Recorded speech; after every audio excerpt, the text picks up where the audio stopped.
name Regina, and I'm back with some more Taekwondo. It's Tuesday, and I'm sorry I started a bit late. It's around 4:30 p.m. It's alright, I should be here for hey Mike, how's it going?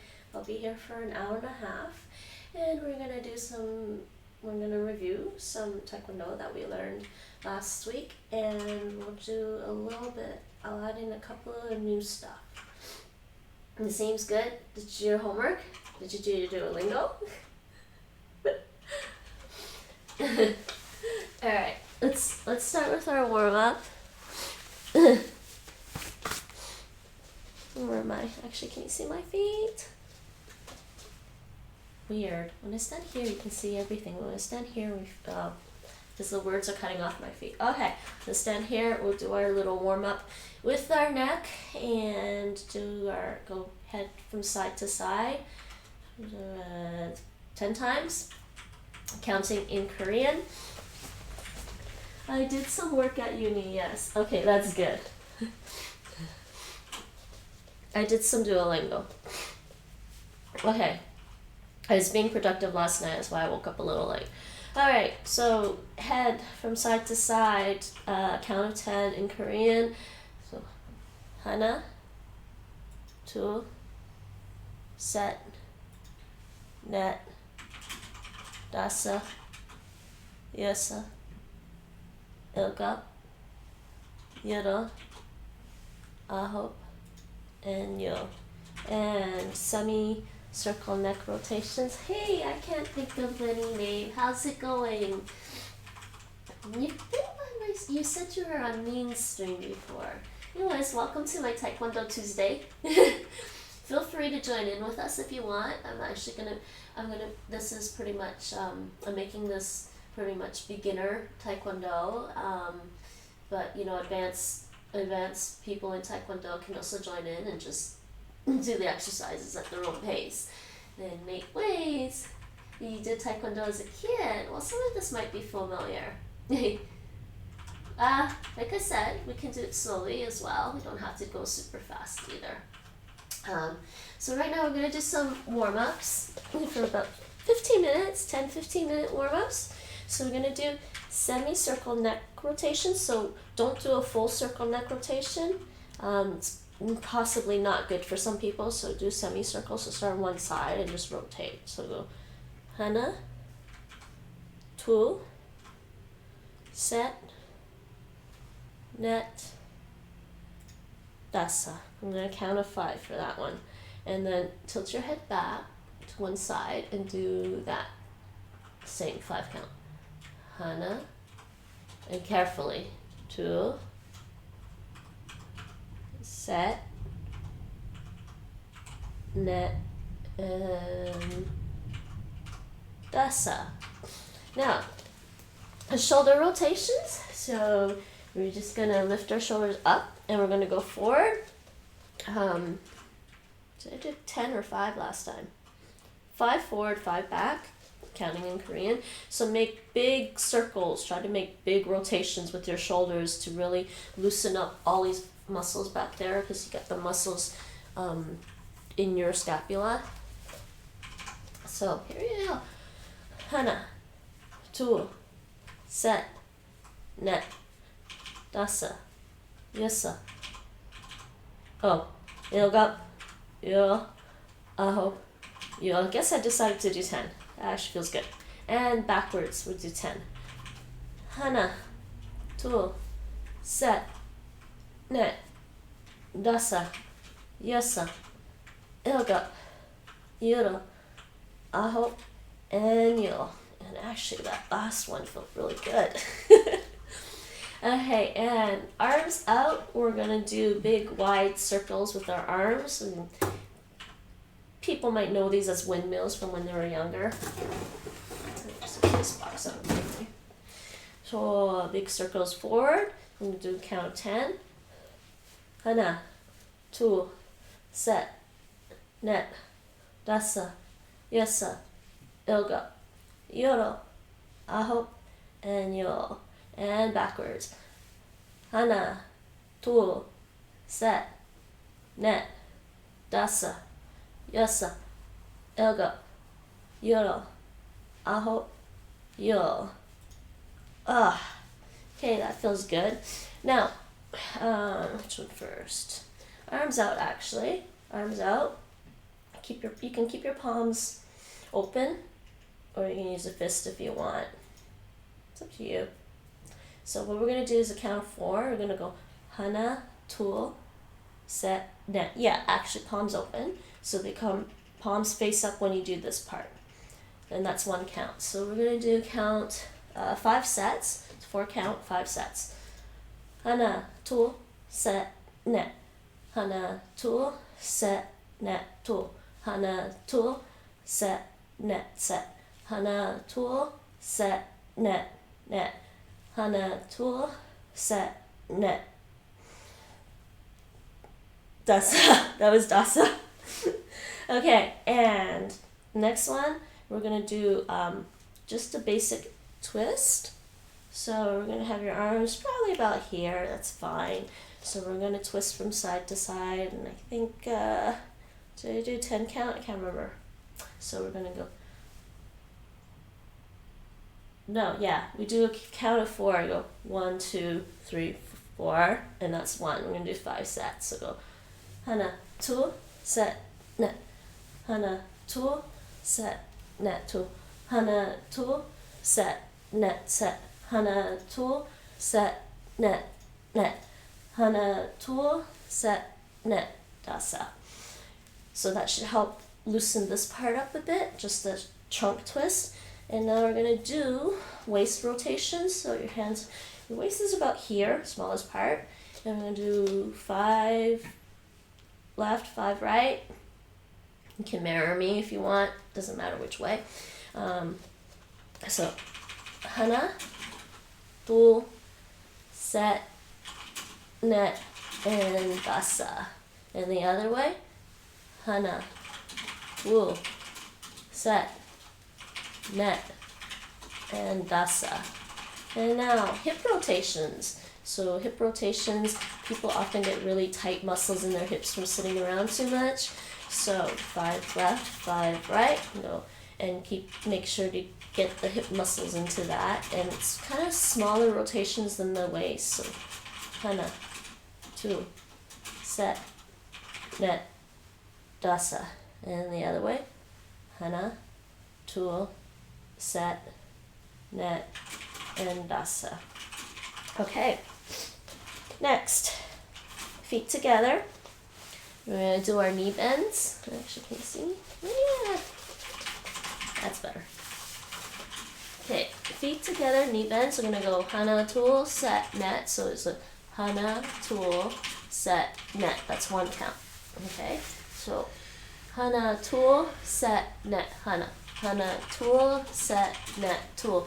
Hana, tul, set, net, set. Hana, tul, set, net, net.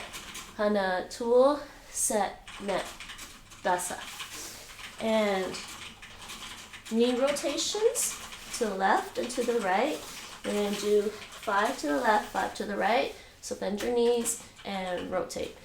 Hana, tul, set, net, dasa. Hana, tul, set, net, dasa. Okay, now ankle rotations. So I'm doing my left leg. So ankle rotations, 5 out, 5 in. Why did my chat refreshed itself? That's so weird. Okay, 5 out, 5 in. Hana, tul, set, net, dasa. Hana, tul, set, net, dasa. And the other ankle. Hana, tul, set, net, dasa. Inside, hana, tul, set, net, dasa. And as I said before, if that doesn't work for you, you can sit on the floor, grab your ankle like this and shake out your foot. But you need to sit on the floor and keep your foot relaxed, and that should help with your ankle as well. So that's our little warm up. Now, I'm actually kind of thirsty. I'll be right back.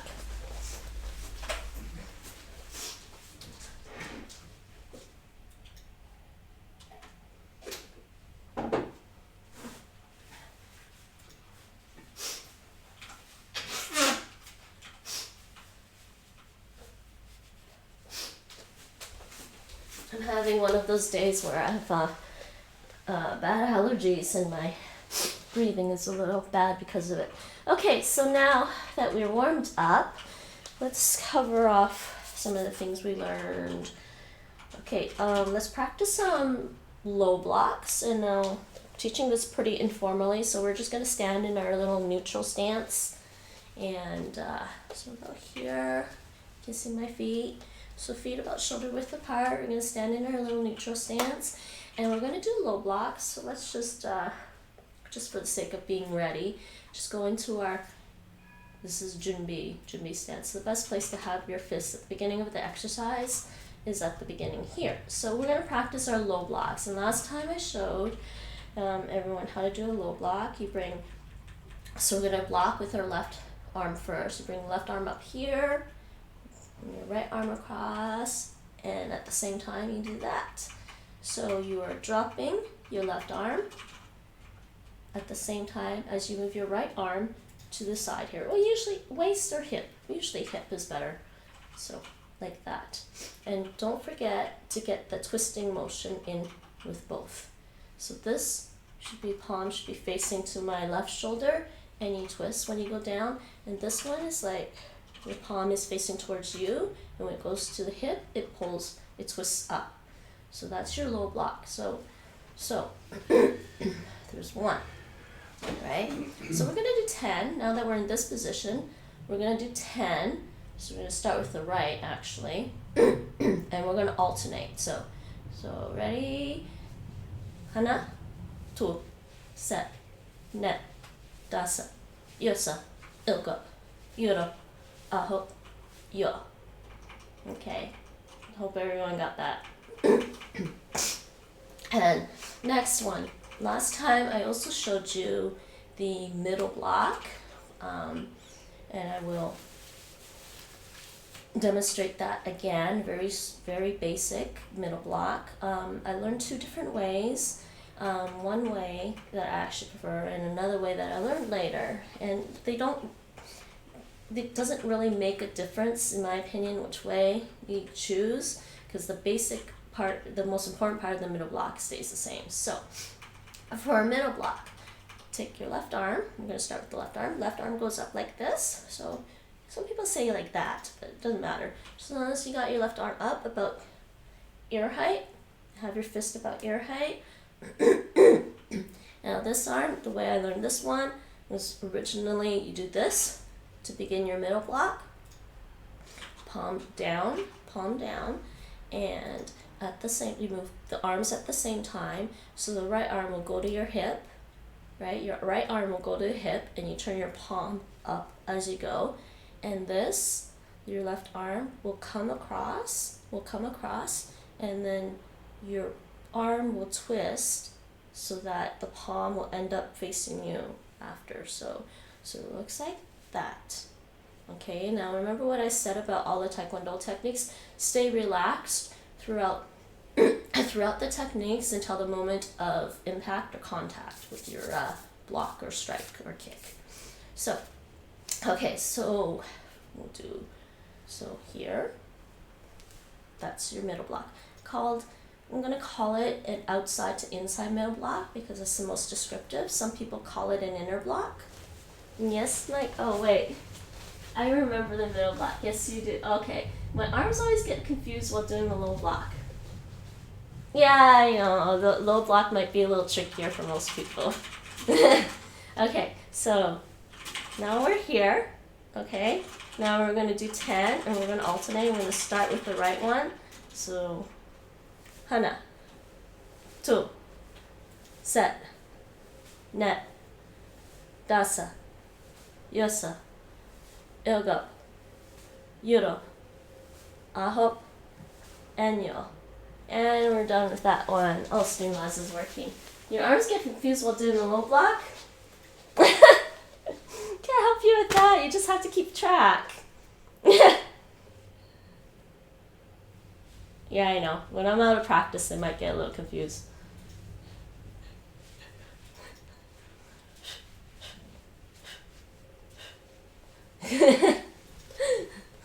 Okay, so You can also do those blocks a little faster if you want. You don't have to. If you're a beginner, you can take it slower, and it's all right. Okay, so low block, one middle block. Now I'm going to show everyone a new technique, a new block, and this one's the high block. I don't think I showed it last time. I mean, I showed it in the introductory video, but not last week. So back to our little junbi stance, very casual junbi stance, right? So middle block. So for the middle block, the blocking arm, okay, I'm going to use my left arm as the blocking arm, will go up here like this, okay?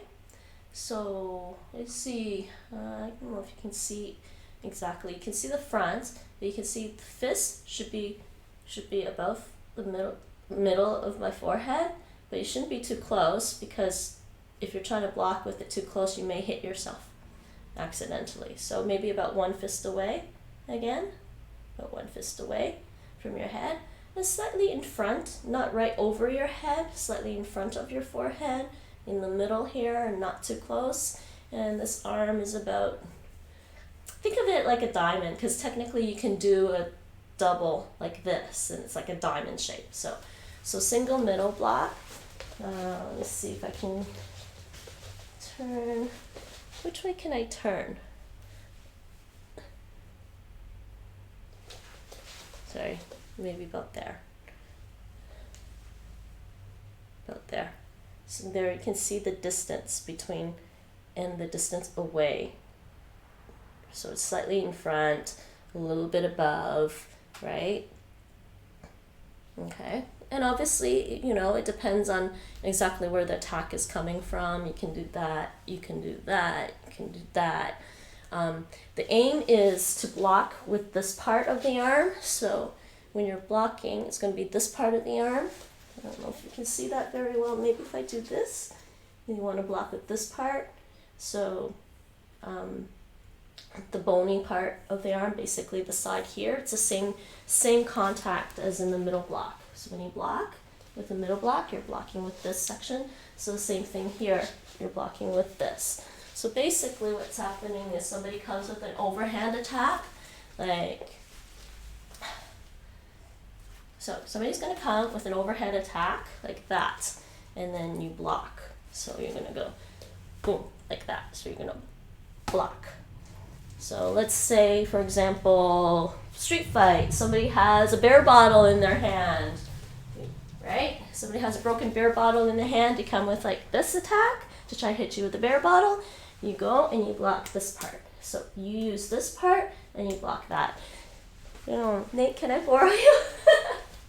Bad timing. Bad timing? Okay, never mind. It's alright. But you get the point. So you don't want to contact the beer bottle, you want to contact the arm here.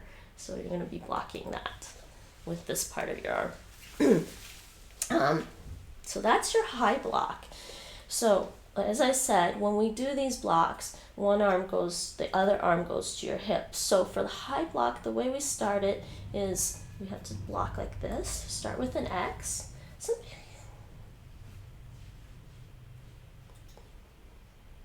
I don't like this. I don't like this. I prefer the X. So start with the X. Blocking arm on the outside, right? Blocking arm on the outside. And then you separate them, and this goes here. So there's a twisting motion. Trying to get the twisting motion. So your blocking arm, the palm should be facing you, and this one could be about there, right? So at the same time, you get this nice twisting motion.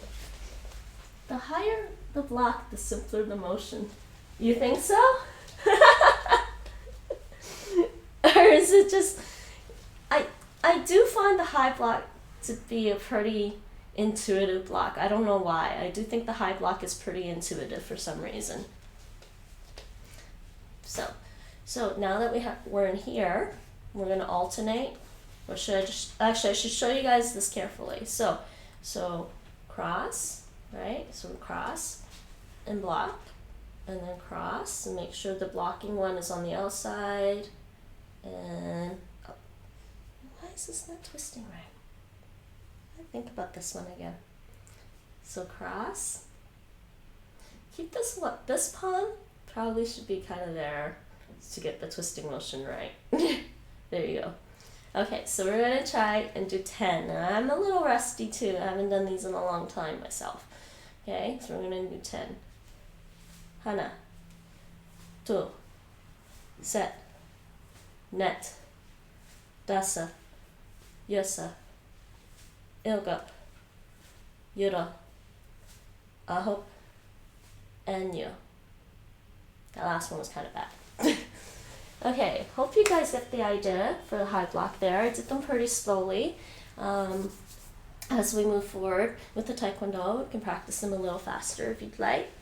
So that's the high block. That's your new technique this week. So we practice your low block, your out to inside middle block, and your high block. And like I said before, all of these blocks can be done with open hands. So if you want to do this with open hand, you can just cross like this. You don't need both open hands. Just the blocking hand can be open and do that.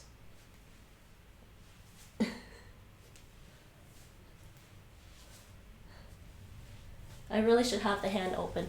Well, you can have the hand open before you actually do the technique, or you can kind of open it before you actually contact. So it doesn't really matter. As long as you don't open it at the moment of contact, that's dangerous. You want it to be firm at the moment of contact.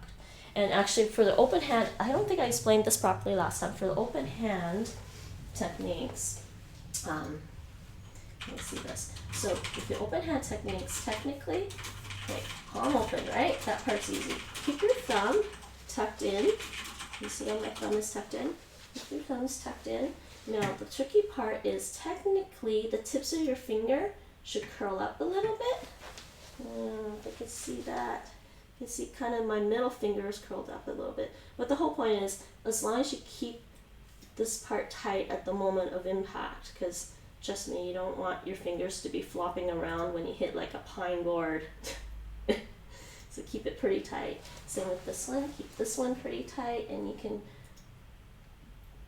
curl the tips of your fingers a bit. And just keep it really tight. And that's your open hand strikes. All right, next one. So last time we practiced the front snap kick. I guess we'll do some front snap kick first. We'll do some front snap kicks, and then we didn't do our stretch kicks last week, but that's fine. We'll do them next week. We'll do stretch kicks next week, and I'm gonna and axe kicks next week, and I'll show you a variation of the axe kick, which is crescent kicks, which are kind of fun. I forgot to do crescent kicks. I believe I forgot to do crescent kicks in my introductory video. I also forgot another kick in my introductory video, mostly because it's strictly a sparring kick. It's a push kick, similar to, it's like a push kick is like a cross between a front kick and a side kick, but it's actually a push rather than executing a strike. So that, I think I'm going to teach the push kick a little later on. But I'm just saying I just forgot to put it in the introductory video, and I forgot about the crescent kicks for the introductory video. So we'll introduce those later. But so for now, let's practice our front snap kicks. And we will go from our little Junbi stance, we will go into our fighting stance, right? And try to bounce a little bit. I'm a little tired today. I'm a little tired today. Allergies don't help. So as I showed you last time, for a front snap kick, we're going to kick with the right leg. You're going to bring the knee up, bent knee up. So you're going to bend your knee up like this. And then when you get your knee up, then you kick straight out. Now, so remember to kick straight out and bend back and then step down. You don't want to kick and then just drop your leg. That's bad technique. Also, when you drop your leg like this, straight leg down on the floor, you can hurt your knee pretty easily. You might have seen basketball players actually hurt their knee that way. They jump and they land with a straight leg and then hurt their knee. It's not really fun. Okay, so we're gonna do 10 front kicks each leg. All right. Hope everyone remembers from last time. And then when we kick, remember this arm, the right arm, goes down at the same time as you kick. And now I'm going to want you to work a little bit on twisting into the kick a little bit And also remember, stay light on the toes, and remember that you should be able to pivot on your supporting foot. And more advanced Taekwondo, you can get height into the kick by going up on your toes more. So we're just gonna do nice, easy, relaxed 10 for each leg. Okay, ready? Hana. 2. Set. Net. Dasa. Yasa. Ilga. Yura. Aho. And yu. And down. So that's 10 on the right leg. And we're going to switch. Did everyone get the switch right?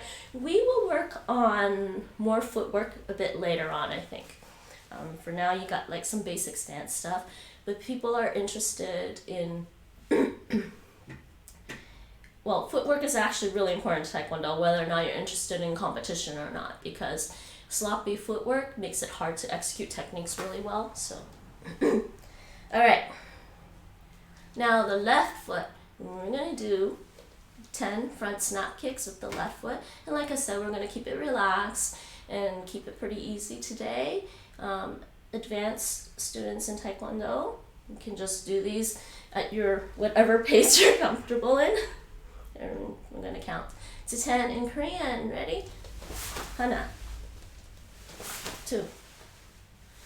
Set. Net. Dasa.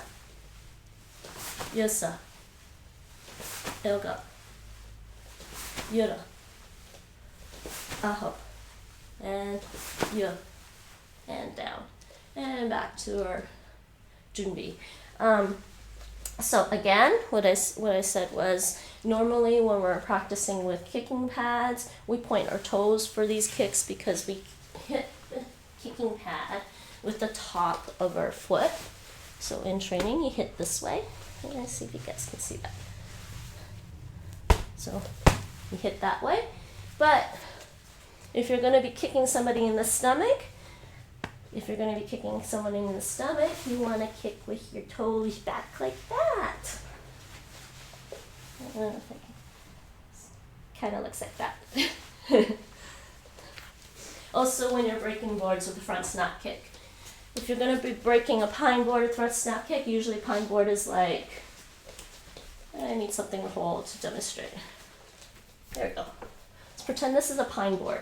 So usually hold a pine board like that. And you're going to come up with a front snap kick to hit that. You don't want to try and hit that with the top of your foot. Trust me, it hurts a lot. So you want to pull your toes back, and you want to hit with the balls of your feet, which is down here, the balls of your feet right there, right? So when you pull your toes back, the area is tensed up, and this part is a joint. Balls of feet's a joint there. It's a pretty hard contact surface for you to break a board with or hurt somebody with. Okay, next kick. Do I want to do that today or I'm tired? Actually, no, let's do the axe kick. We'll do the axe kick, and I'll show you the crescent kicks. Actually, I'll do that today. The roundhouse kick is a lot more complicated. And I'm also a little out of practice, and I'm looking at the space. Trying to think. I mean, there is enough space to do it. I'm not worried about that. I'm just out of practice.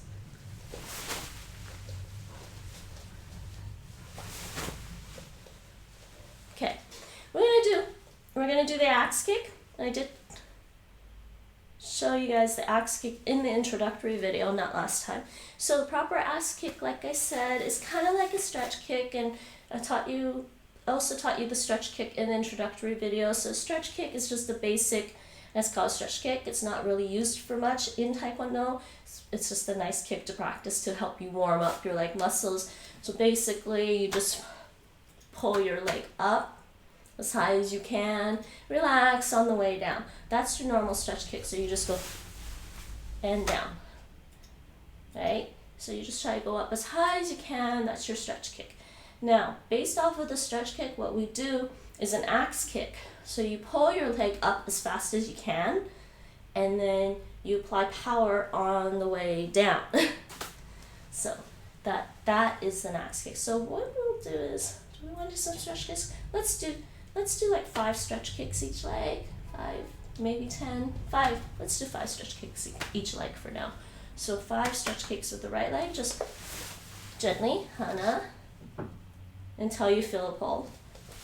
2, set, net, dasa. And sorry, one of them might have been a little bit quick. Okay, and switch the other side, left leg, 5 stretch kicks.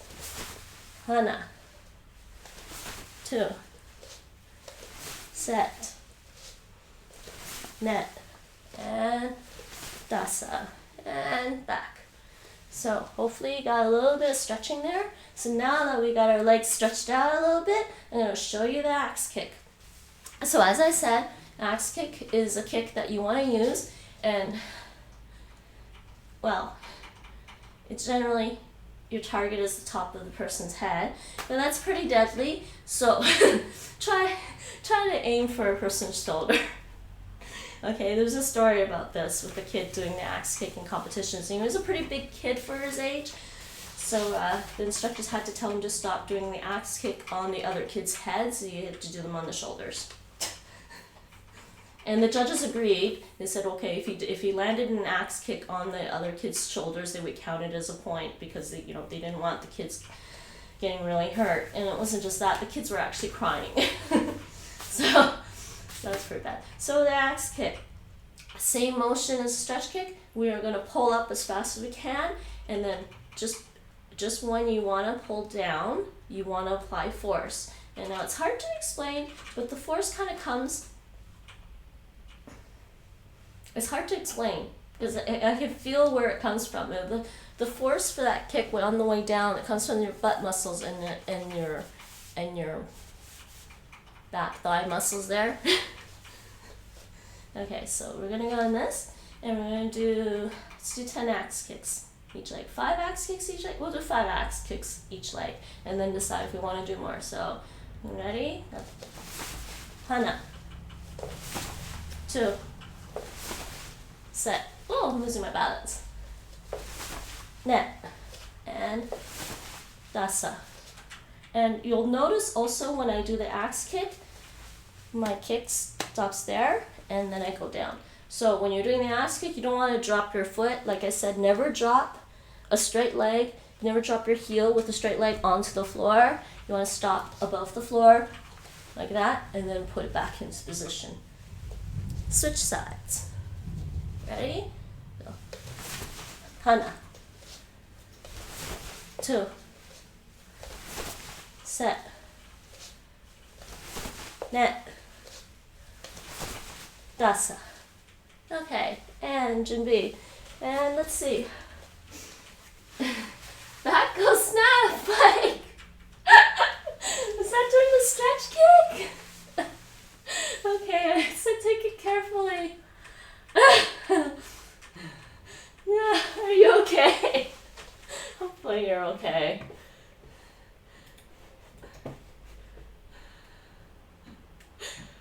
I don't know, sometimes my back snaps and it's a good snapping sound. Comfortable snap? So you're feeling comfortable now. Okay, that's good. Might have just loosened up something. Sometimes in the past, Nate has been able to like give me a hug like this and just like squeeze my back in various places, and it just goes crack, crack, crack, crack, and it actually feels good. Okay, so I just showed you the axe kick. I am going to take a quick water break.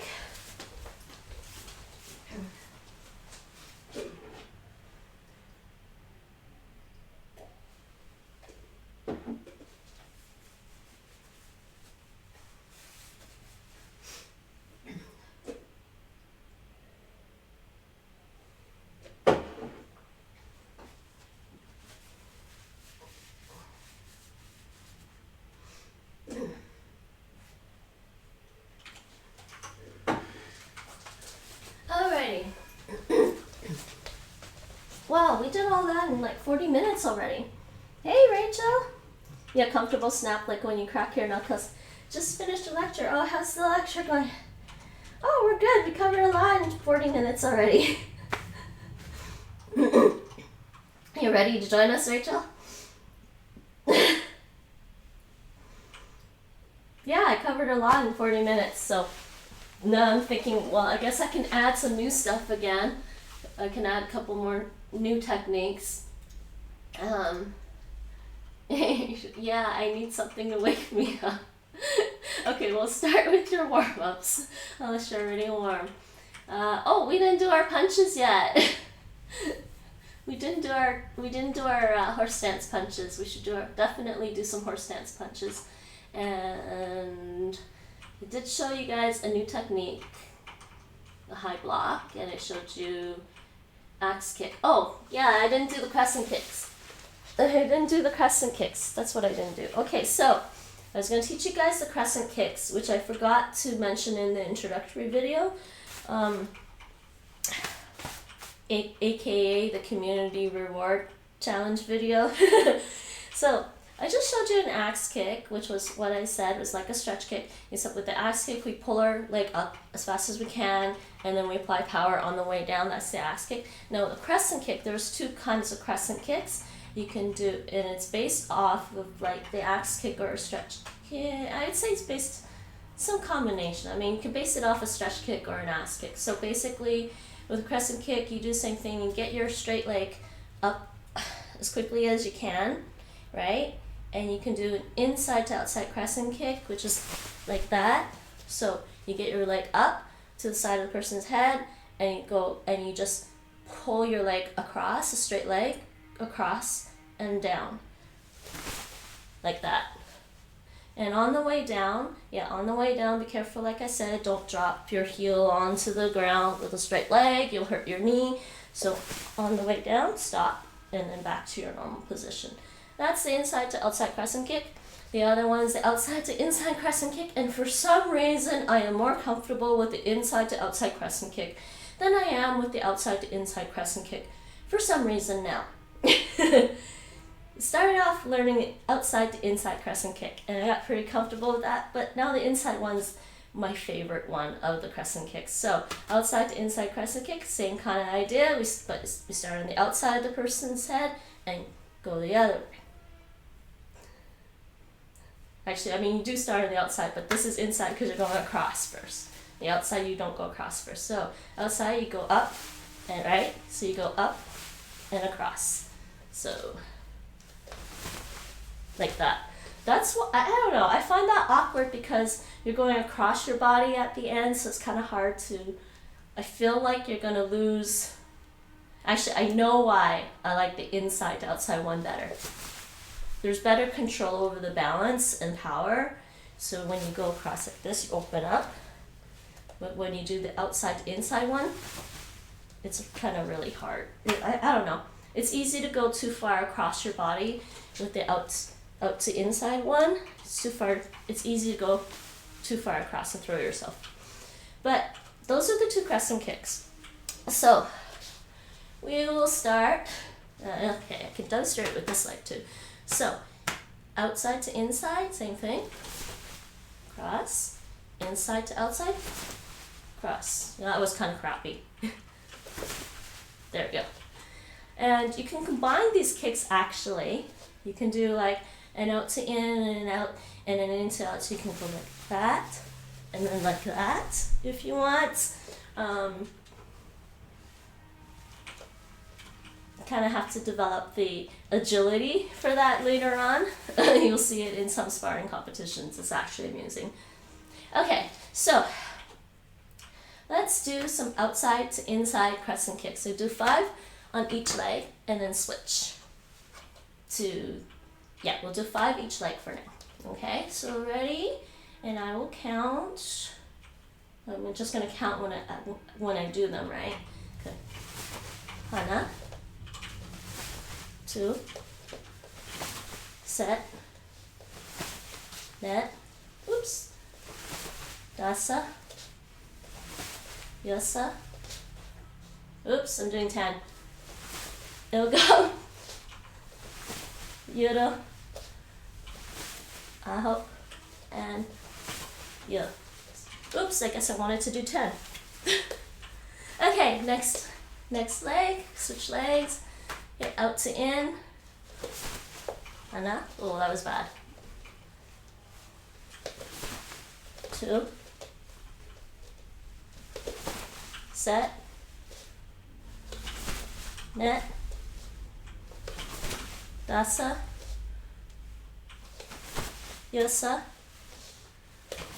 Ilga. Yoda. Ahop. And yo. And switch. Take another break. Oh, my poor balance. Break the leg. Don't break your leg, Mike. Trust me. Having to get knee surgery is not fun at all, everyone. It's not fun. And I've been watching this one girl that does Tai Chi on here, and she mentioned that she had 3 knee surgeries. Three. I have 1 knee surgery. Okay, 1. 1 to fix my ACL, and to sort of, she trimmed up the meniscus. It was torn, but couldn't really fix it. So she had 3 knee surgeries already. She's doing Tai Chi still. But Tai Chi is a little more, Tai Chi, because it's a slower pace, it's a little more, it's a lot better if you have knee issues.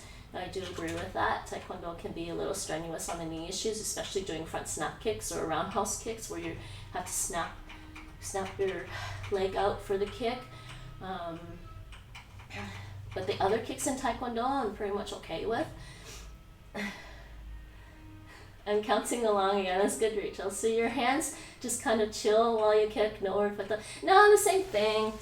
Just kind of like when you kick. This one, when you kick, the hand on the same side as kicking one just kind of drops. But yeah, I mean, you know, I've seen all kinds of things in competition. Some people are pretty relaxed. Some people actually will spar like this and just be like.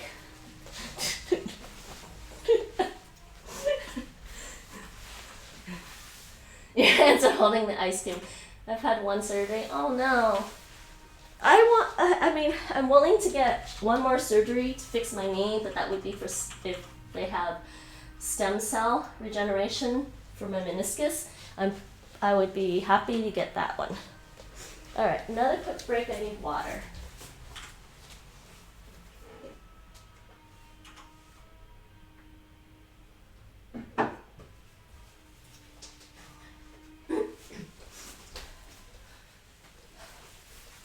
Alright, so we did outside to inside crescent kick. We're going to do inside to outside crescent kick. Everyone ready? You got that? So we go in and then out. I had 2 extra bottom front teeth, like they grew in front. Wait, what? How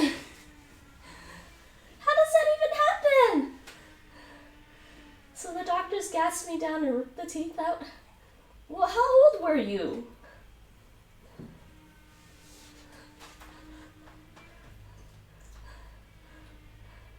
Yeah, teeth removed for braces.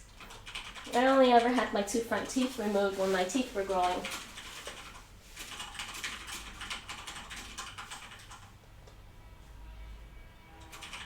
You sure they weren't the baby teeth? Like they're normal, like 6 or 7. Oh, my wisdom teeth came in rotated forward toward the front of the mouth, so I had them out. Yeah, I'm sorry guys. I only had my 2 front teeth taken out 1 year.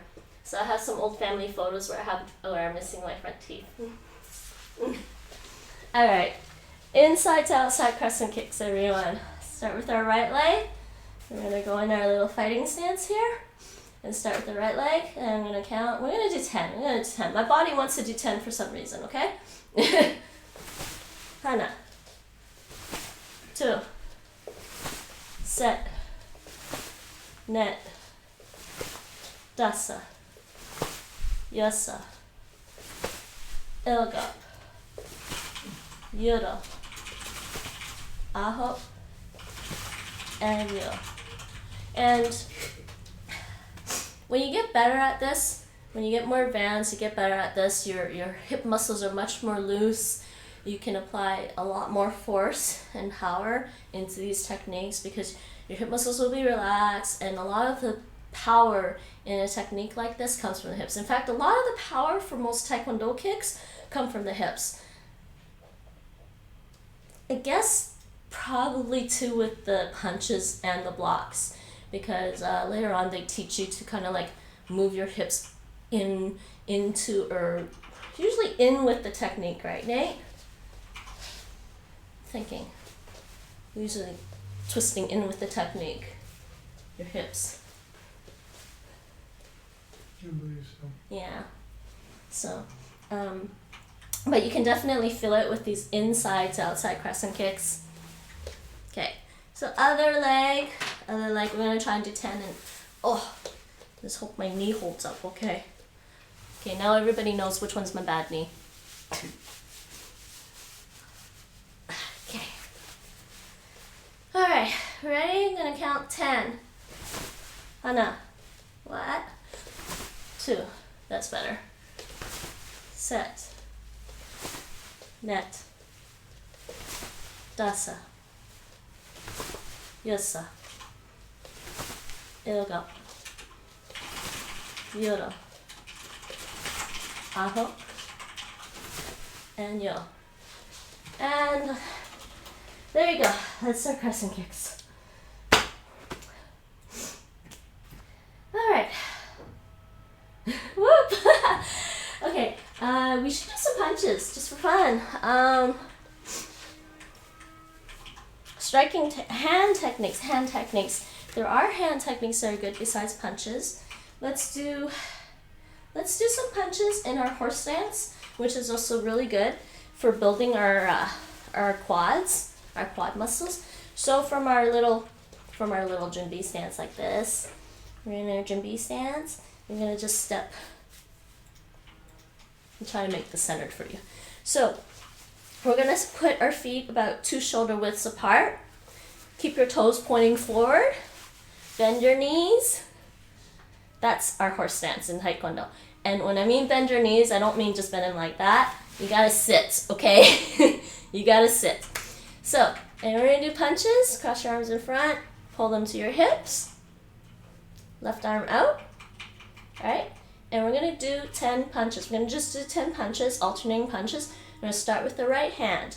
And I'm gonna count. And the way we do these is it's kind of like a pole. You go. And remember to pull your fist back to your hips with every punch, and you'll get more power in your punch. This is a good training drill just to develop power in your punches. It's not a practical drill. It's not something you use in sparring. It's not something you use on the street either. This is a training drill, everyone. All right? I'm going to count to 10. Ready? 1, 2, 3, 4, 5, 6. I did that kind of slowly. And back to Junbi. That's our 10 punches for today. We could do more. If you guys want to do more, you can always do more punches after. We could also do punches the way I've done on stream before with just that. You just punch. You normally want to punch a focus pad, but I don't have anyone to hold it for me. You could do punches this way. And now when you do punches this way, you're going to twist into the punches. So stay in our fighting stance. Stay loose on our feet, right? And twist. Actually, I just realized what I should show you guys then. Okay, so from here, we're all in our fighting stance, right? So can you guys see from all angles what our fighting stance is like, right? And then our feet. Our feet are like this. I don't know if you can see the distance between my feet. Not like that. Okay, so we're in our fighting stance. So you can do the normal punch with the back. When we're punching with the backhand, did we call it a reverse punch? We did, didn't we, Nate? Mm-hmm. Yeah. So when you're in your fighting stance, punching with the right hand here, that's a reverse punch because it's from your backhand, the one in back. But you can also do a front punch, jab. You can just do a jab. So There's a fun drill for some of you. You can go 1, 2, hana, jab, jab, and reverse. Okay, and same with this side. So you can jab. So you can do a quick jab and then just put your power into the reverse punch, like that. Other striking technique that people will be familiar with from like boxing or maybe even kickboxing. I've never taken kickboxing, so I don't know if they use it. But uppercut, you can do an uppercut. They're fun. What, the jabs? Or just the punches? Punches are always fun. Okay, yeah, jabs are really meant to be quick. Both. They're meant to be quick. So, and you can actually, if you really want, you can go forward with a jab. You can kind of do this if you want, right? But you don't have to. You just... All right, so uppercut. Let me see if I remember how to do uppercut. I don't remember how to do an uppercut right now. No, I'm doing the uppercut with the wrong hand. Uppercut with the front arm, with the front hand. Like that. That's why. So uppercut, you've got your hand like this. Turn your palm towards you. So you're going to pull down and turn your palm towards you and just go straight up under the chin. That's your uppercut. Like that. It's also fun. So you could possibly do jab, punch, uppercut. Or jab, uppercut, punch. Take your pick. The other side for the uppercut, right? Front arm again, front arm again. So you can come back, uppercut, right? Wait, hold on. Screwing that one up for some reason. So you just want to go. And the power too, funny enough for that, also comes from your hips. Just kind of rock with it or something. Okay, so there's that. Uppercut, so reverse punch, jab, and uppercut. There are more, I could probably show you. There are also fancier, advanced Taekwondo stuff like a palm strike. So you can do a palm strike instead of doing a punch. You can do a palm strike to the chin like this. So basically hitting the person like this under the chin. There's also one that you definitely learn when you get to black belt. You gotta do this one. It's a throat grab. So you can go and grab the throat, pinch, and pull if you really want to hurt the person. But you can definitely just go like that to somebody's throat. You don't really want to pull. Eye gouges are so classic for martial arts. I don't like eye gouges, okay? I'm a little too squeamish for the eye gouge, but I guess if you're in a very dire situation, go for it if you think you can do them. So anyways, let me take a quick break, get some breath. And let me think.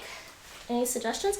Actually, what I should show you guys is some patterns, but I don't have enough floor space for all of it.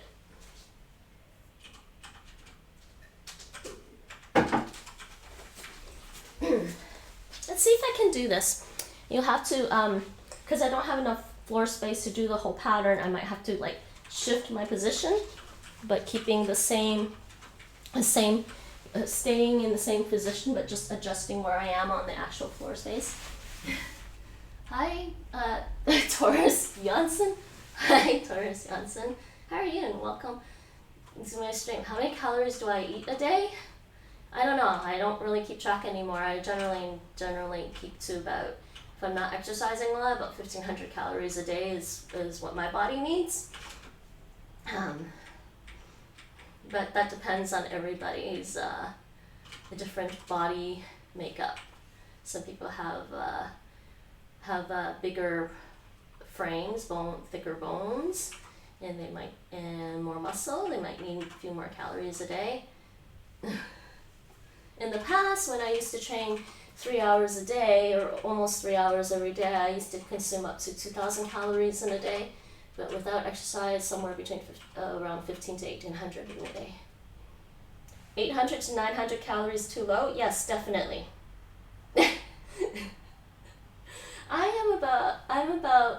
I weigh about 120 pounds, which is about 54 kilograms, and my base metabolic rate is about 1500 calories, or kilocalories technically. But 800 to 900, yeah, it depends on age and gender. It can be pretty low. That can be pretty low. If you're a kid, it's probably not so bad. It's probably worse. Yeah, I don't know. It depends. 18 years old, 190 pounds, 5 feet 6. Yeah, that's definitely too low for you. Nate, what's your minimum calorie intake when you're not doing anything? Your base metabolic. Yours is about 2,200? 2,200? No, I think it's like 18, 19. Huh? It's like 18 or 1900. Your base metabolic rate? Yeah. I'm not talking about when you're trying to lose fat. I know what you mean. Yeah, that's probably a bit low. I'd say probably, because I'm not 5 feet 6, I'm about 5 feet 3. I'm about 54. Okay, I'm about 120 pounds, and I'm 5 feet 3, and I consume I need about 1,500 calories. How many calories should I take to lose fat? Technically, it's better not to consume sugary diet. It's better to not have a sugary diet if you're trying to lose body fat, and basically with the calories, it's all about how much your body normally needs. If you're trying to burn off fat, consume a little bit less calories per day than your body normally needs. It's a tricky thing, losing body fat. Yeah, that's too low. Alright, so we got about 30 minutes left. Actually, I know what I'm going to do now. We're going to switch over and do some body strengthening, because I probably should, and it is a fundamental part, I believe, in Taekwondo. If you are interested in martial arts, I think it's highly important to cross-train. Cardio is super important for most martial arts, I think, especially something like Taekwondo. You need to be fairly fit, so definitely running is really good. I used to try to run a mile like 3 times a week every day, well, actually 2 miles, because I'd run a mile out and then I'd run a mile back. So definitely, mile is 1.6 kilometers, so that's about, what am I doing, 3.2 kilometers a day. I used to run about that. So maybe some people like to do 5-kilometer runs a day. Cardio training is definitely good to cross-train with martial arts. It's highly essential. If you want precise advice that will work for you, yes, you should consult a doctor or dietitian. There are probably calorie calculators online that you can try. Most of them will probably give you about the same thing, but yeah, you definitely should consult a doctor or dietitian. How tall are you? You're 5'6" and you want to be 150 pounds? Well, first of all, what you can do without having to consult a doctor or dietitian is you can look at the stuff that you're eating and figure out how many calories you're consuming every day. You can do that to start with, and then gradually adjusting. But I definitely recommend cutting sugar out as much as possible if you can. Sugar, I believe sugar is one of the worst things that will make you gain weight. Well, actually fat. What Rachel said, you need to figure out how much energy your body needs, then undercut that by about 300 calories or so to safely lose weight over time. You'll lose 1 to 2 pounds a week that day. Best way to do that is to talk to a doctor or dietitian. What do you mean, what's the normal for an 18-year-old? Anyways, sorry, what was I talking about again? Yeah, strength training, cross-training with Taekwondo. Cardio training is important with Taekwondo. A lot of Taekwondo is anaerobic exercise. It's like stop, go, stop, go. So you don't really need to train that. You need to train the cardio. You can try and do running. You can do sprints with running exercise. You can do sprints to help you if you find anaerobic is difficult for you, because anaerobic stop go, so you have to your body needs to recover quickly enough from very strenuous exercise and then continue again. To cross train running with that, you can do sprints, stop, and then more sprinting again, and then do some endurance runs. That's a great way to cross train running with Taekwondo. The other thing that is important, I find, in Taekwondo is also strength training. If your muscles aren't strong enough for some of the things you're doing, it's probably easier to hurt yourself. Because if you do not have enough muscle strength, what happens is the joints in your body will take impact a lot more seriously. I know a girl who was doing Taekwondo and she actually hurt her ankle just doing one of the techniques because it required her to twist on her toes, and I guess she wasn't really on her toes when she was executing the technique, so she actually hurt her ankle and twisted it up. Yeah, it depends on your height, weight, gender, and body composition for sure. Plus, also people have different dietary needs. Like I need more iron probably than the average person because my body doesn't absorb it enough. It doesn't absorb enough iron regularly.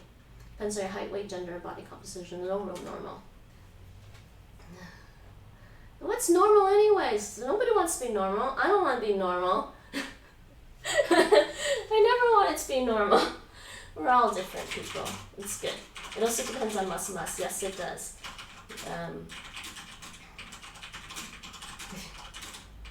People often think Nate is overweight, and he's not too, because he has ridiculous body frame. And by that I mean bone structure. His bone structure is ridiculously stocky. So a lot of people might think Nate is actually like super obese or something. He's not. He's only slightly.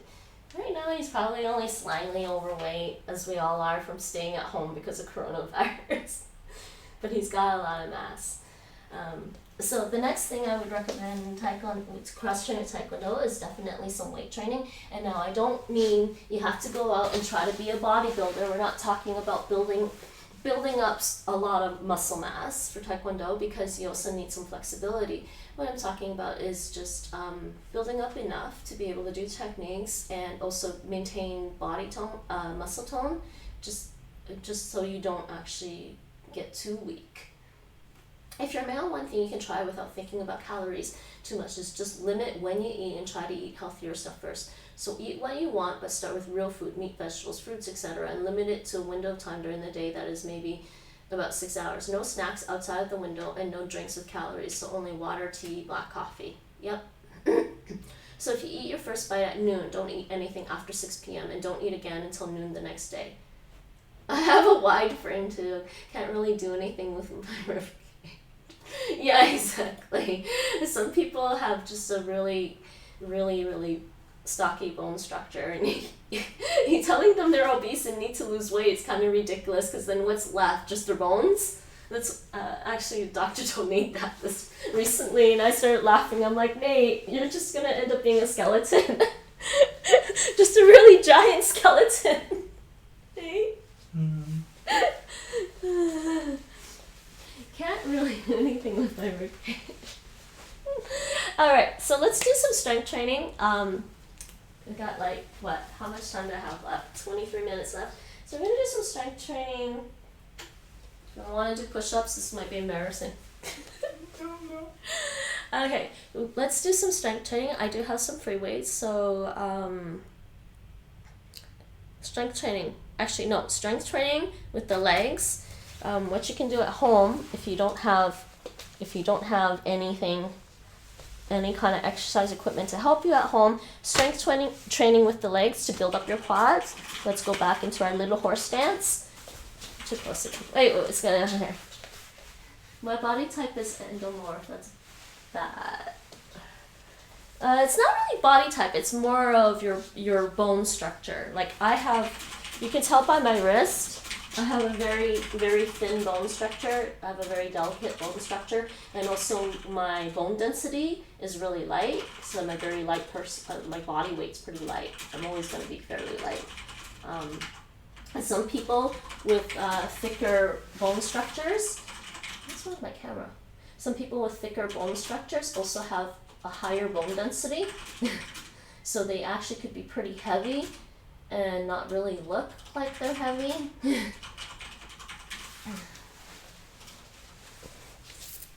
I don't go with the body, I don't use those terms ectomorph, endomorph, ectomorph anymore. I don't think they're very descriptive. And they said mesomorph is like the athletic build, but you gotta look at your bone structures. So let's do some squats. So we'll go back into our nice little Taekwondo horse stance like this. Keep your feet 2 shoulder widths apart, your toes pointing forward.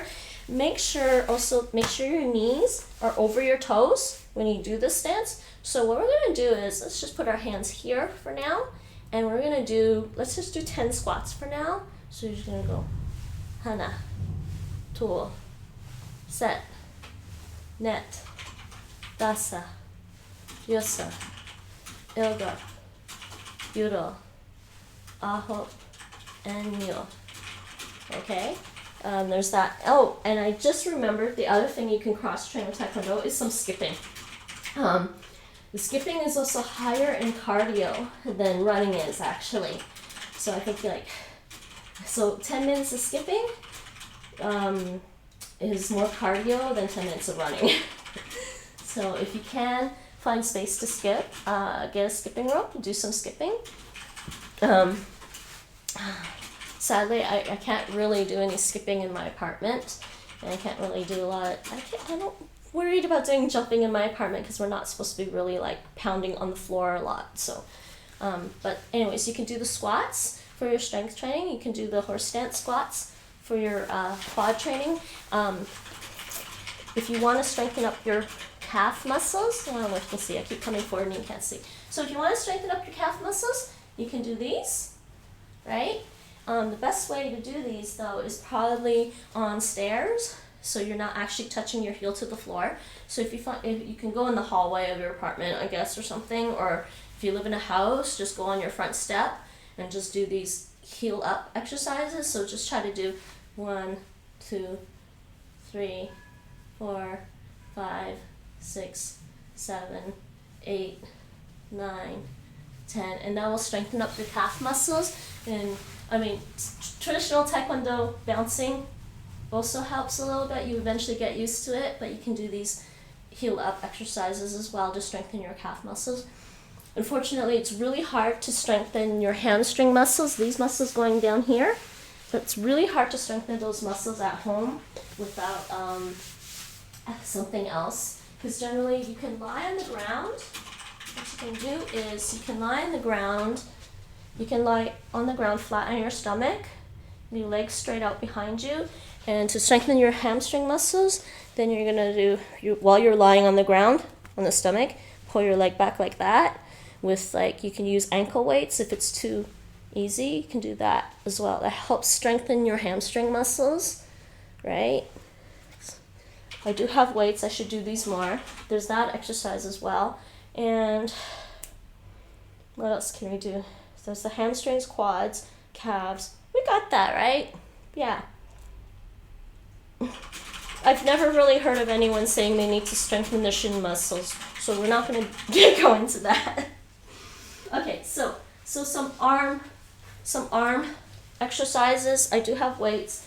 We will do some arm exercises. I will do some shoulder stuff. What do I have here? I forget what these are. 1, 2, 3 kilos? 3 kilos is probably good. I think 3 kilos for my shoulder exercises. So we can do some shoulder. Okay. Worth investing in a set of dumbbells. Unfortunately, in Toronto, I was used to pounds. These are now kilos. So this is 3 kilograms, which is 3 kilograms times 2.2 is like About 7 pounds, just under 7. Yeah, 6.6 pounds. Mm-hmm. Okay, so we're gonna do some strengthening my shoulders. So I'm gonna do these. We're gonna just do them alternating. I'm just gonna do 10, so it's 5 each shoulder. You go, wahana, 2, set, net, dasa, yosa, ilgop, yuro, ahop, and yo. And try to keep your arm fairly steady while you do them. Hey, Cleanish! Rock hard. Okay, oh shoot, ignore that. Wait, what? Yes, we are doing some strength training, cross training with Taekwondo. Where are we? I've never broken a bone before. Mike, you drink a lot of milk, right? The best thing is just to try to eat get healthy eating habits. Don't drink stuff with sugar or calories in it, generally speaking. Eat real food and avoid bready stuff. That kind of thing. If you diet, I find it doesn't work. Better just have good habits. Me either, except I think maybe I'm pretty sure I have a loose toe in my foot due to a Taekwondo thing.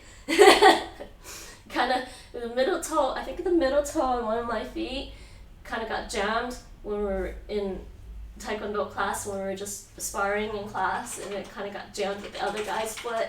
But I think ever since then that toe is a little loose and floppy. Can't really control it. In one of my Aikido classes, some guy slid his foot backwards into mine when I was stepping forwards, toe and heel and lots of motion, poor toe.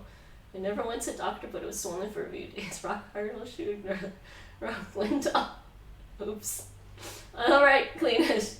I'll use my water bottle instead of weights. Oh, that's good. If you can, like... Well done, Lee. I wish I had some weights. Water bottles or cans of soup. Yes, but they're all light. Tor roommate? Your roommate? You're gonna body press your roommate, Mike? Okay, let me do some more of these.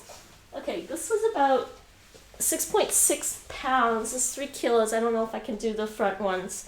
So the other shoulder exercise I know is this one. No, I'm not going to do that with this one. Okay, next one. I haven't done these in a while. So, sadly, going from 3 kilos to 2 kilos feels really like a big difference to me. Because 2 kilos is just 4.4 pounds. So I went from 6.6 pounds to 4.4 pounds. Feels like a big difference, but maybe not. So the other shoulder exercise is this one. I like to call this the zombie exercise. It's like, brains. 2, 3, 4, and 5. And funny enough, you gotta keep your shoulders relaxed when you do these. 6, 7, 8, 9, and 10. And these are not specifically Taekwondo exercises, so I'm counting in English again. Okay, the next one. What's the other one? Oh yeah, the sides. So we did straight up, and then we did front. Now we're going to do the sides. I have enough room. What's going on?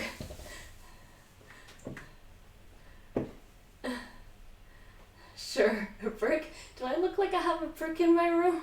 You can chop your leg off. Nate! Do you want a brick in your room? I can chop your leg off. No. No bricks in my room. Okay, stay back from your windows. Oh.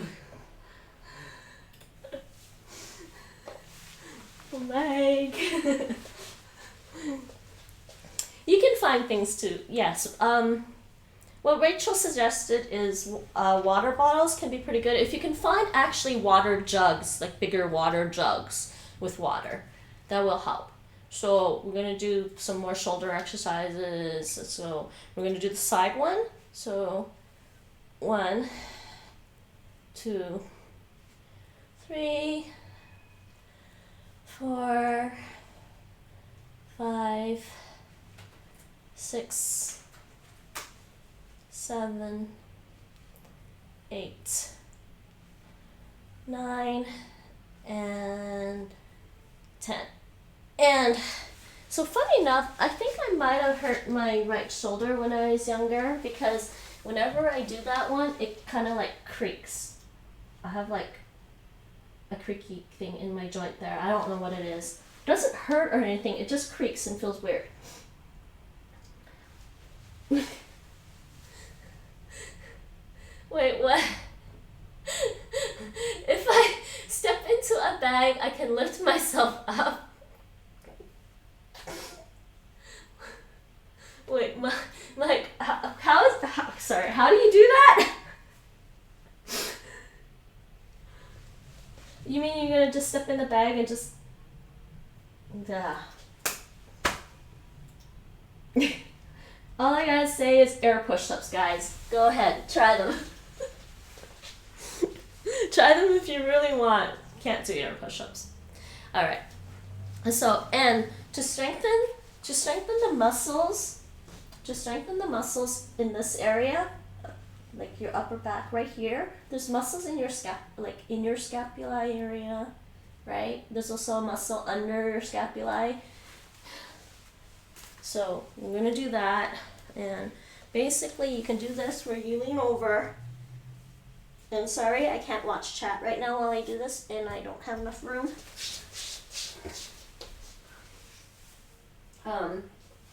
So you do this, lean over, get some side weights, and do this exercise. It'll strengthen the muscles in the back of your shoulders. So you'll hana, tool, set, net, nasa, ilsa, ilgo, ira, aho, and yo. Alright, there's that. Those are all shoulder exercises, 4 different shoulder exercises to strengthen up your shoulders.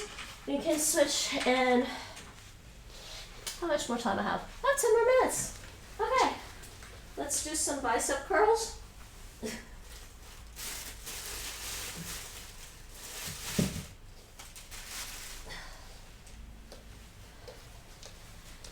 I might actually need to borrow a chair. So let's do some bicep curls, everyone. I'm going to do them alternating. So I actually kind of like doing bicep curls just standing like this, right? I keep them here, and I'm just going to, when I do them, I'm going to twist up into the bicep curl. So it just goes hana, two, set, net, dasa, yasa, ilga, yura, aho, and yo. And now it's very important when you do bicep curls, you'll see this a lot, and a lot of people do this wrong. They'll be like using their body to do it. Don't use your body. To properly work out your muscles, you isolate that muscle group. So keep your body as straight as possible. Do not use your shoulders. Do not use any other muscle in your arm. So you keep your back straight. Don't move your back. Don't move your shoulders. And if it helps to keep your arms steady, you can tuck your elbows into your side a little bit and do that. Some people do like that. That's wrong. That's completely wrong. You're not isolating the muscle group, right? That's wrong. Just don't move anything else but the arm, right? If you need to move any other muscle group besides your arms for the bicep curls, you gotta drop the weight.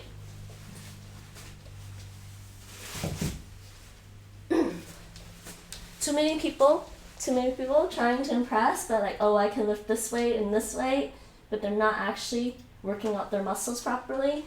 Okay. Oh yeah, I do need a chair for this one.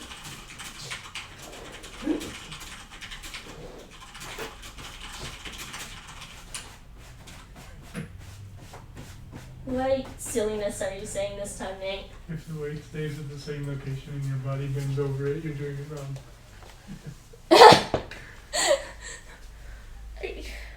Yes, pretty much. Pretty much.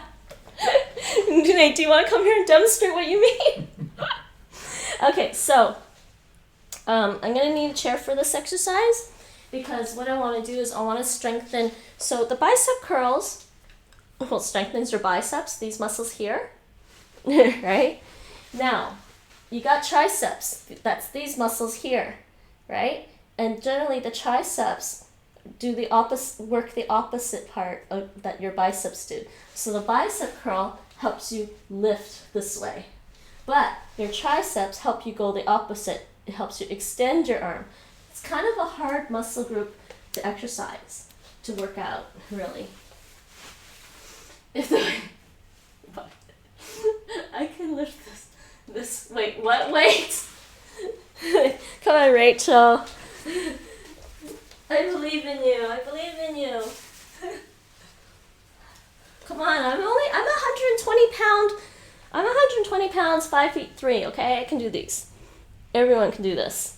So, so to work out the tricep thing, actually, wait.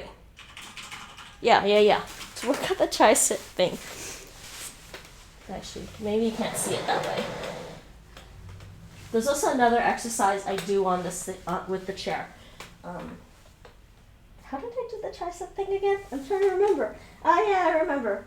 Okay, to do the tricep curl, exercise the tricep, you bend over like this. Try to keep your arm at 90 degrees, and we're gonna just extend backwards, like that. Again, isolate. Nothing else is supposed to move. Just don't use your body, don't use your shoulder, nothing else is supposed to move. Keep this arm, maybe keep the elbow tucked a little bit, and just do that. 2, 3, 4, 5, 6, 7, 8, 9, and 10. And that's actually burning, and actually my left arm is stronger than my right arm, and that's actually burning right now. So you'll feel it, you'll feel the burn in here after doing that. So the other side, let's do the other side. Actually, which way did I do this? Trying to remember. It's been a while. This is why when I moved into our place, I didn't really want all the furniture. There's actually an armchair behind the couch that we don't really use. I think Nate uses the armchair as his table. Nobody sits in it. He just uses it as his table. Okay, so same thing, 90 degrees. And we're just gonna bend, keep this steady. If you have to, you can hold your arm to keep it steady if you want. Just don't help, right? Hana. 2, set, net, dasa, yasa, ilgup, yura, ahop, yo, and that's actually really burning. Okay. So that's some of the arm exercises you can do to strengthen your shoulders, your biceps, and your triceps. The other way you can strengthen triceps, it's kind of tricky. Nate, did you do this with the chair before? What? Just try to strengthen the triceps. You can do this. Actually, you can do this if you can keep your chair steady and don't have it slide across the floor. You can do this exercise where you put your arm behind you like this and try to do reverse push-ups like that. That strengthens your triceps as well. Wait. Can I actually do this on here? And try not to use your feet. Don't use your legs to push yourself up. Just your arms. Yeah, I can feel it actually. But I'm worried the chair's gonna go flying out behind me. So you can do that as well to strengthen your triceps. And of course, not gonna do push-ups today.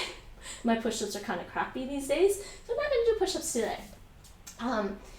Do plank exercises for your stomach. You do plank poses.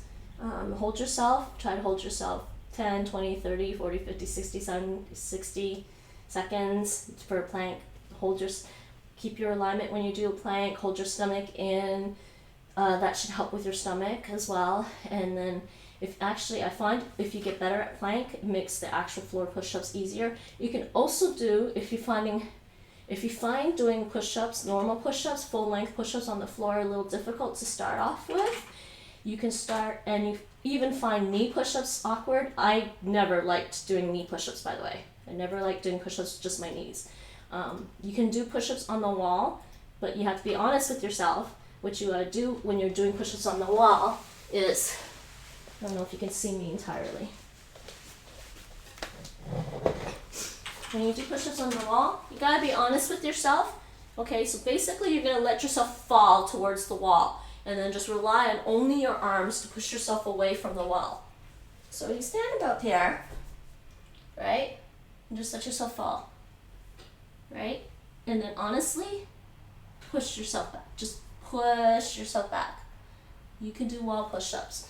And do wall push-ups until you get comfortable enough that you feel you can do them on the floor as well. Oh, you guys are always so silly. Okay. No, I was wondering, Rachel. I don't believe that. I throw my backpack there and random grocery bags and so on. Yes.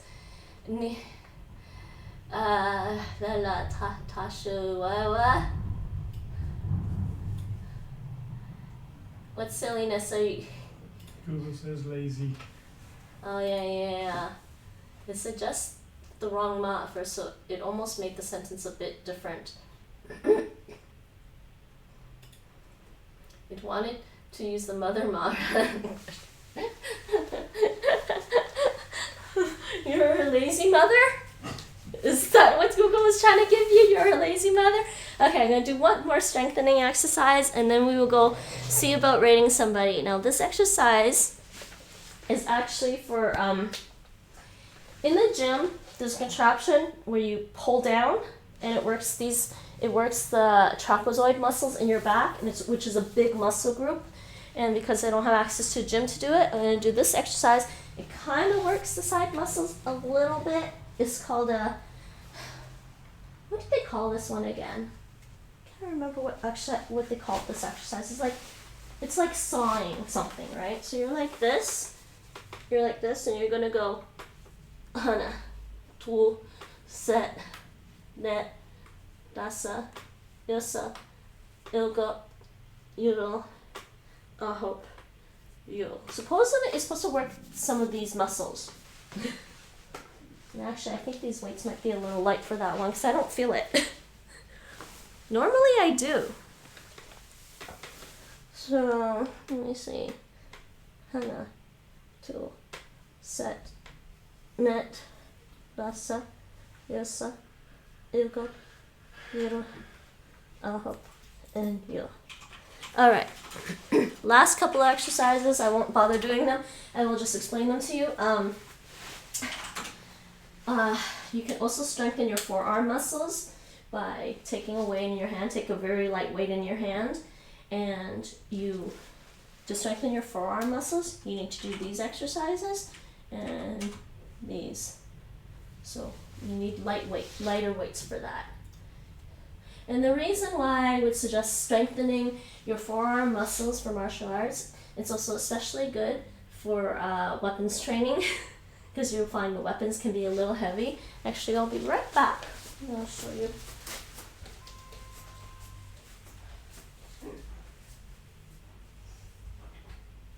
Oh, what's the other one over there? Alright, so it's about a pound or two, Nate, the size. 2 pounds? Dunno. Can't remember.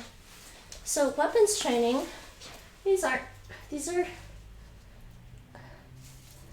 when I hold them this way, they don't feel that heavy, honestly. Okay?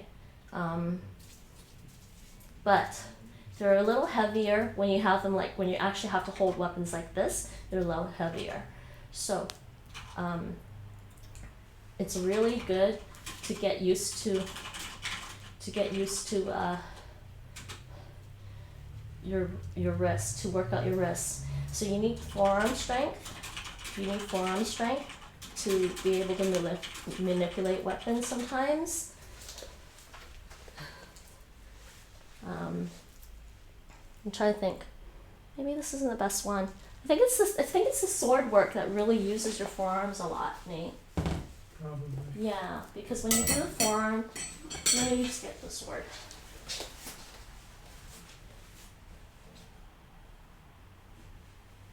Oh, where's my sword? Oh, it's over here. I forgot. Yeah.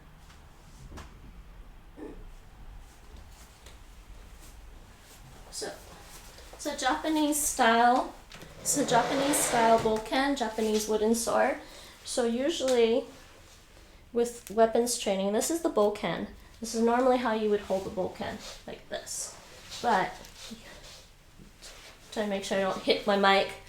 But because you have to practice things like that, you need fairly strong forearms. Your arms will get a little tired. So you need to practice some of those things sometimes. So that's why. And I don't want to. I'm renting this place. We are renting this place. I don't want to ruin anything, so I'm kind of hesitant to do any weapon training in here, except for maybe maybe at some point. Oh no, candle snuffing might be kind of crazy to do here, Nate. I don't want to get wax all over the floor. I have enough space to practice strikes, forward strikes, but that's about it. Anyways, so strengthening your forearms is really good for weapons training. You do want to do that. Probably also good for very defensive martial arts like Aikido and Hapkido.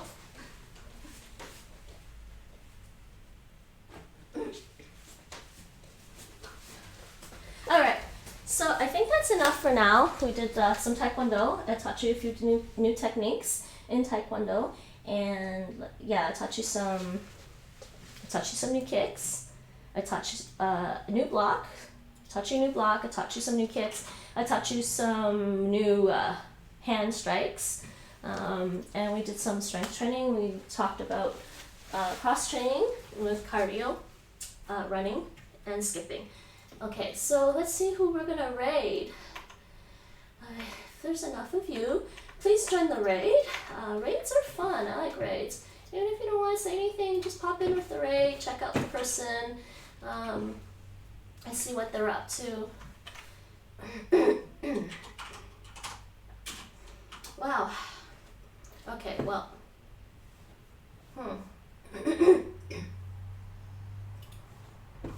Okay, fine. Let's check out this category.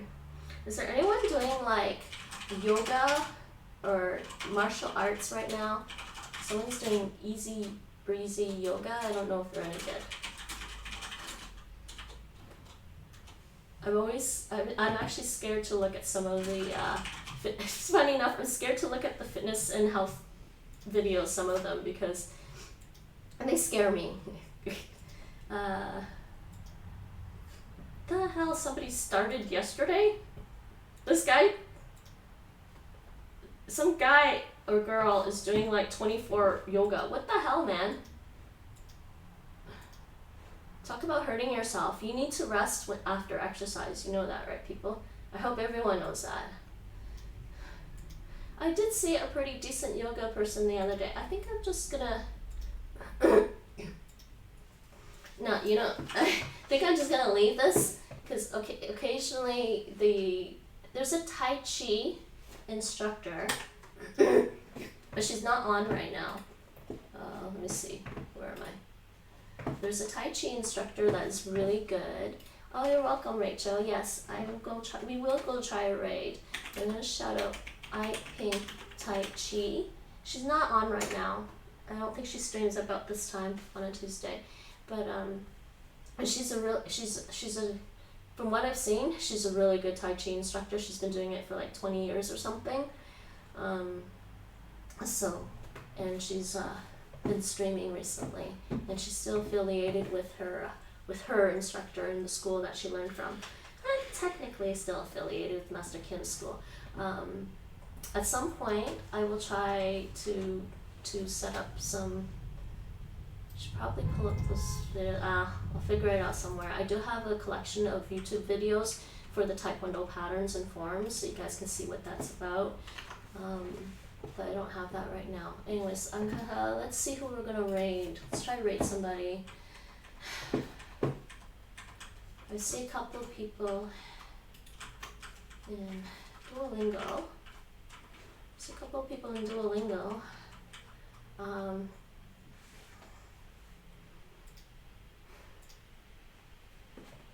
What's this guy doing? English Serbian guy is doing. He's learning Chinese actually. Wait, how much has he been doing? I think this is his first Duolingo stream actually.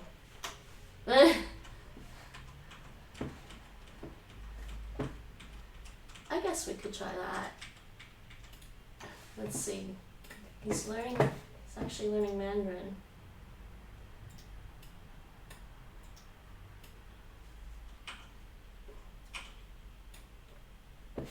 Let's see, I don't know anything about him though. Hold on.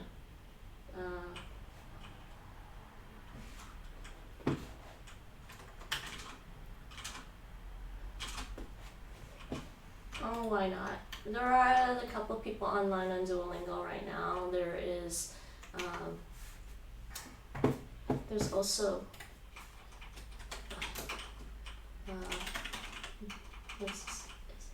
hope I get the name right. This is a Nordic soy. He's learning Norwegian, and Ruth Berry is also online. And she's studying Swedish.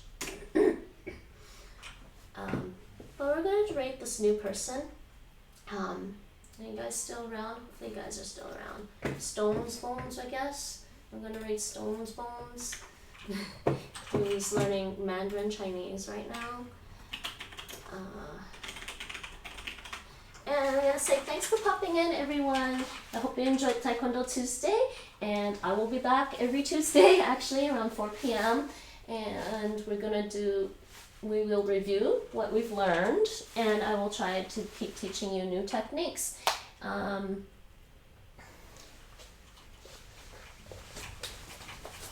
don't really have a Taekwondo mascot. Yes, I do.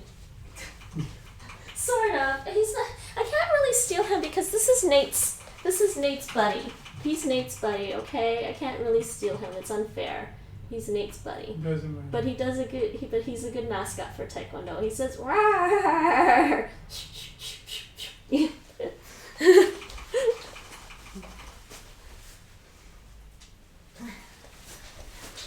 I used to joke and say my cat had paws of fury, okay? Anyway, so we are gonna raid Stones Bones. Thanks for popping in, everyone. I hope to see you all again next Tuesday for Taekwondo Tuesday, and I will be back tomorrow with more non-monolingual, multicultural. I will be doing some languages. I think, what languages am I doing tomorrow? Refresh my memory. Indonesian, Korean, and some Cantonese. And thanks for being here. Bye.